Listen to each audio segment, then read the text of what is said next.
এখন বলতে হয় ওই ওবায়দুল কাদেরের মতো যে জলে জলে মানে এখানে অন্তরও জলে সব কিছু জলে, জামাতের আমিরেরও জলে, ওই 11 দলেরও জলে সবাই। আমি একজন সম্ভাব্য এমপি প্রার্থী ছিলাম বাগেরহাট 4 থেকে। যখন আমাকে মনোনয়ন না দেয় তখন আমাদের এখানে বর্তমান দক্ষিণের প্রশাসক জনাব আব্দুল সালাম ভাই আমাকে এখানে 196 জনকে নিয়ে একটা উপকমিটির আমাকে আহ্বায়ক করে দেয়। আহ্বায়ক করে দিলে সেই সময় আপনার এখানে আমি 196 জনকে নিয়ে কাজ করি, এটা নির্বাচনী প্রচারণা এবং গণসংযোগ। সেইখানে আমি যখন প্রত্যেকটা জায়গায় গিয়ে বলতাম যে আপনাদেরকে ফ্যামিলি কার্ড দেওয়া হবে, হেলথ কার্ড দেওয়া হবে, কৃষি কার্ড দেওয়া হবে, তখন তারা আপনাকে বলতো যে এইটা জামাত বলতেছে যে এটা ফলস, ভুয়া এবং এটা মিথ্যাচার, এটাকে দেওয়া হবে না। তারা বলছে যে এইটার উপর লাথি মারি। পাঞ্জাবের জগতে একটি বিশ্বস্ত নাম শাবাব এথনিক ওয়্যার। এখন আবার ওই নাহিদ ইসলাম বলছে যে এটা প্রতারণা।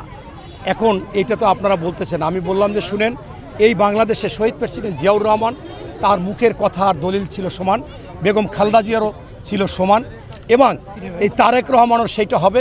তারেক রহমান অহিংসুক একজন লোক এবং কর্মী বান্ধব, দেশ বান্ধব, জনকল্যাণমুখী, এবং তার কথা ঠিক থাকবে। এখন তারা যে সমস্ত কথা বলেছে, জামাতের আমিরের মতো একজন লোক বলছে ফ্যামিলি কার্ডে লাথি মারি, এটা তো ভিক্ষা করলেও 2000 টাকা 2500 টাকা পাওয়া যায়। অথচ এইরা কিন্তু আমাদের সাথে 91 সালে বেগম খালেদা জিয়া যখন বয়স্ক ভাতা 20 টাকা দিয়ে শুরু করে তখন কিন্তু আমাদের সাথে ছিল।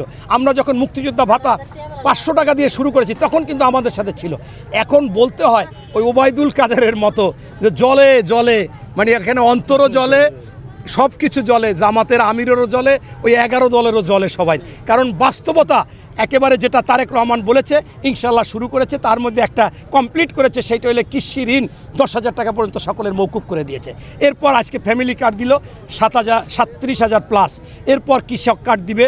এরপরে আপনারা দেখেছেন যে খাল খনন শুরু করে দিয়েছেন, এবং আপনার সেই বনায়ন যে বৃক্ষরোপণ তাও শুরু করে দিয়েছে। তাই আমি স্পষ্টভাবে বলতে চাই যে আজকে আপনাদের মাধ্যমে শুধুমাত্র তারেক রহমানের কাছে একটাই আবেদন, আপনার এই আসনে আমি কাজ করেছি, আমি আপনার 111 থেকে আন্দোলন সংগ্রাম করেছি, 3 বার আয়নাগড়ে গিয়েছি এবং গুলিবিদ্ধ হয়েছি, পা ভাঙ্গা।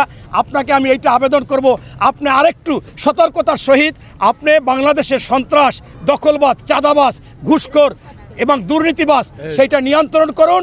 অবশ্যই এই বাংলাদেশের মানুষ, আপনি যতদিন বাঁচবেন ততদিন মানুষ আপনার পাশে থাকবে, আপনাকে স্মরণ করবে, আপনার কাছে থাকবে, আপনাকে ভোট দিয়ে নির্বাচিত করবে, আপনাকে বিশ্বাস করবে, আপনি যেটা বলবেন সেইটাই মনে করবে এইটাই সঠিক। ঠিক।